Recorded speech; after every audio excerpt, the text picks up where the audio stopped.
Falling prey to a gold digger. That sounds funny, actually. Because when you think about it, let me ask you a question. Have you ever seen a gold digger who is really overweight and really unattractive? Probably not, because if a very unattractive woman went to a man, even if she was having relations with him, and said, I need, my buffalo's sick, I need money. The guy would say, well, give your condolences to the buffalo because I'm not giving you money because she's unattractive. But that's not who people classify as gold diggers. Gold diggers are the women that are way outside of your league and you're having relations with them and the whole thing seems a little orchestrated because they're way outside of your league. You really don't think that you are worthy of dating them, okay, which is the first problem.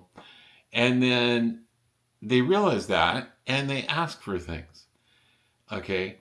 And men don't want the relationship, whatever it is, whatever experiences are happening, they don't want it to end. So, what do men do? Because, and the reason I say is every day I look on YouTube and I see these stories. She stole $100,000 from me. She took it all. Okay, implying that she slipped the guy a Mickey in his drink, knocked him out, and while he was sleeping, she got in his wallet, took all of his money, his credit cards, his bank information, and took it all. Okay, that's not what happened. Okay, it's more like she went to him and asked for money, which, if you were poor, you'd probably do the same thing. It's seeing somebody that has a lot of money and, or comparatively, when you're poor, somebody who's middle class seems like they have a lot of money. And asking for money, and the guy gives it to them because he's afraid if he says no, she's going to quit seeing him, quit having sex with him, whatever the situation happens to be. And so she didn't take it, he gave it to her. She asked. And I hate the situation. But the problem is created more by Western men than it is Thai women. Because Western men constantly throw money at these girls. Everything. You see it at the bar. They keep buying them drink after drink after drink after drink. And it's just, yeah, everything is like that. They complain about, oh, my car broke down. Oh, my iPhone broke. Whatever it is, the guy rushes in to help. And at first, it only costs him $20, $30 probably, maybe $50. Case of an iPhone, that's a whole other story. But it doesn't seem like that much money. But after a period of time, when it is something every other day, it adds up. And then all of a sudden, the guy is like, I'm being taken advantage of. No, you were being taken advantage of the first time she asked you, and you said yes. Okay? That's the first thing. Okay? Get a backbone, say no. Under no circumstances do you give money to a woman or lend it, because that's another thing. Oh, you're not giving me money. I'm borrowing it because I'll pay you back. In the history of Thailand, I can honestly say I've never heard of a man getting his money back once he's given it to a Thai lady. So it's not lending, it's giving, okay? And it's not gold digging, it's you accepting that you're giving her money because you don't want to change the relationship, because you realize that the relationship is transactional. The only reason she's with you is because she gets money or she gets things, okay? That's the first realization. Men don't want to admit it because then it sounds like they're stupid, because it's like, okay, you realize that this beautiful woman that's way outside of your league, and the only reason she's with you is for the gifts she gets and the money you give her for things or support. And then you have the nerve, when you run out of money and she leaves you, then you say she took all my money. Okay, no, you gave it up because you didn't want to take the risk of her saying goodbye. Okay, first thing is, because different people go to Thailand or Southeast Asia for different things. Okay. I don't to go see bar girls all the time or freelancers. I go to have fun and to date women, just normal Thai women. Not saying, I don't know about freelancers and bar girls and all that, but if you date a bar girl, okay, you have to get it out of your head that they can be a girlfriend. They are just like in the West, to where you see a girl walking down the street, they are a prostitute. Okay? Everyone hates that word, but it's true. They sell sex for money. Okay? So, and I'm not judging. I think that's whatever. That's their choice. If a man hires them for that service, that's his choice. None of my business. Okay? But just like, if you were driving down the street and you saw Trixie back in your hometown, okay, you realize that she's not there to be your girlfriend, okay? She's not there, to be a long-time relationship. She fulfills a very short-term fantasy. And the difference is Trixie, if she's walking down the side of the street, usually isn't a real looker, okay? Or we'd have the same problem back here. The problem in Thailand is these girls are so cute. I shouldn't call them girls, people throw a fit. But these young ladies, and most of them are 25, 28 years old, but they're very beautiful. They're very attractive. They are very exotic looking. So it's easy for a guy to kind of lose rational thinking, but you can't, because you can lose everything. And there have been many men, as you see all the time on YouTube, who have. So that's the first thing, okay? If you are going out with freelancers or bar girls, they have what's called the 3-day rule, which means you keep yourself from getting feelings for somebody by only limiting you are seeing them to 3 days. I would say no, 1 day, because so many men, if I were, that situation was applied to me, I'm not giving money away to anyone for anything. I mean, I pay for services, I pay for dinners, whatever I agree to, I pay for. That's not what I'm talking about. Extra things. After you spend the night with her, she gets a sick buffalo, her mother gets sick, her father gets sick, her car breaks down, her phone cracks, the screen cracks, whatever it is, that's what I'm talking about. The extra things that ladies ask for. And it's, that doesn't affect me. It's like, no, I do not give money to ladies I'm dating. Okay. If you find that you have a real issue with that and you can't say no to a woman, then go from a 3-day to a 1 day.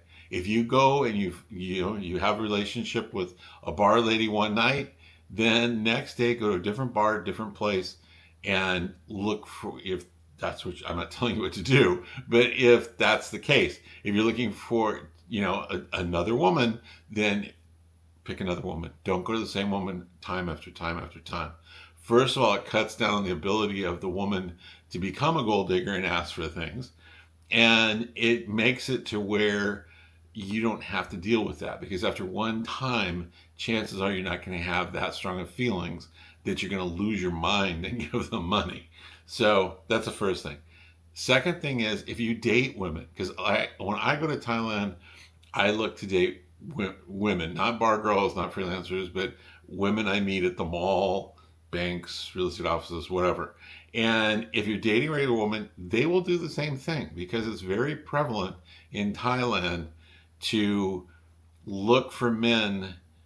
They look at it as taking care of them, and being responsible to them. That's fine if you're married to somebody, but if you're dating them, after the first date, I'm not responsible for her, okay? And so that's the thing. You will get, even if you date someone, you will get that from them. So what I do is I let them know that I don't give money to women. Wherever the date comes from. If I'm online and I'm on Thai Friendly, in my profile I put, I do not give money to someone I am dating. If that's what you're looking for, please do not contact me. That way they know. And the same thing happens if let's say I meet somebody at the mall and it's our first date. We've met, just organically in my travels. And on our first date, I'll tell a story. It's like, I couldn't believe it. I got a phone call from a lady. I haven't even met her. And she's already asking me for money. And it's like, I don't give money to women I'm dating. It's like, it's one thing supporting a wife, or whatever. When it gets to that place in a relationship, you have a relationship, but it's like these people don't even get to the first date, and I make a joke out of it, but I let them know that I'm not going to give them money, and it really cuts down, because the girl has to be a real hardcore gold digger too. After I tell them that, then turn around and ask, and it's at that point, you know, I give them one ask, and I tell them, I told you I don't give money to women. If you ask me again, not only will I not give you money, we'll stop seeing each other, because I'm not going to do this. And it is because it is so just it's like soul sucking. I mean, when you have a woman that you like, you're dating, you're not in love, you're not the high school boy or whatever, but you think she, it's, hey, this lady's really cool. I'd spend time with her, and you're starting to have those first feelings for her, and then she turns around and says, I want 5,000 baht, or I want 1,000 baht, or my car broke down, I need money, and acts like it's your responsibility to give it to her. It's just, it makes you feel so crappy, because you realize it's all about the money. It's not about feelings. It's not about, building a relationship. It's about the fact that her life will be easier with you in it because of your money. And so that's one of the things. The other thing is, you have to realize that even though you're not rich, probably, maybe you are, I'm not sure, but if you're just like a middle class guy, a lot of guys think that the girls, won't ask, or won't ask for much. But once you say yes, once you give them money, I don't care what it is, how small the amount, they can ask for, a phone payment so their phone isn't turned off. They call it load in the Philippines. But anyways, it can be a small $20, and you think, oh, it's just $20.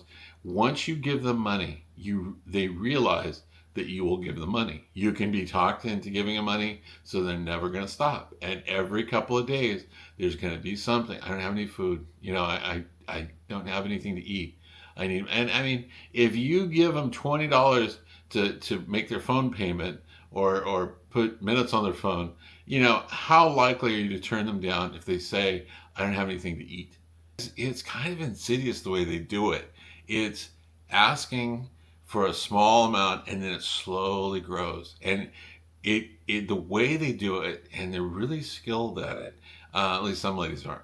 I don't mean to say like the whole population of Thailand is this way, but you have to be kind of on the lookout. You have to. Every time I meet a woman, I am constantly looking for the signs, that she's not who she appears to be. She's not as good or as virtuous as she appears to be. And so you have to be that way. Because if you go blindly, she's so pretty, I love her, I think, or whatever, you're going to get taken for the ride of your life. It's almost like a game to me when I'm, start dating a new woman, and she like starts spending more time with me and everything. I watch her all the time. I watch her around other men. I watch her when we go shopping. I love going through the mall. It's like the ultimate test.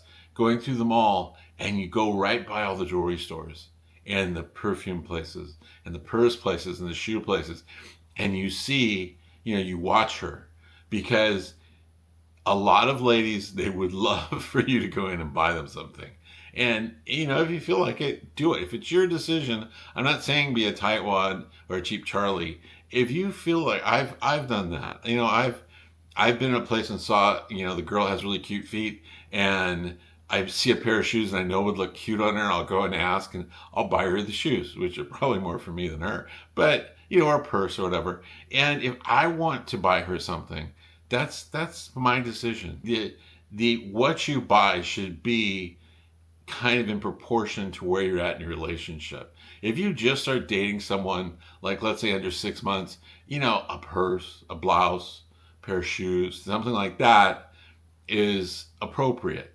Not jewelry, not watches, not expensive things, no iPhones.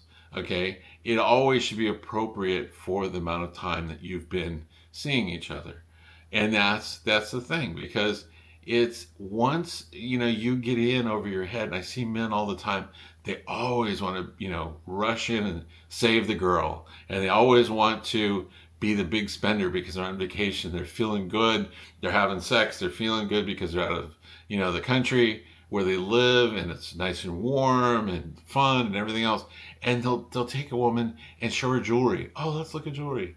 And they don't realize, I mean, it's like going through a junkyard with dogs with a stake wrapped around your neck. I mean, you wouldn't do that. It's stupid. And the same thing if you take a woman who has gold digger tendencies from a poor country, and you show her these fine things that she could never hope to have on her own, and then buy her a little trinket that's in the jewelry place. You'll buy her a little charm, a little teeny ring, pair of earrings that are gold or something, and then it starts, because then she starts entertaining thoughts of, hey, there was that nice big gold bracelet or ring or whatever.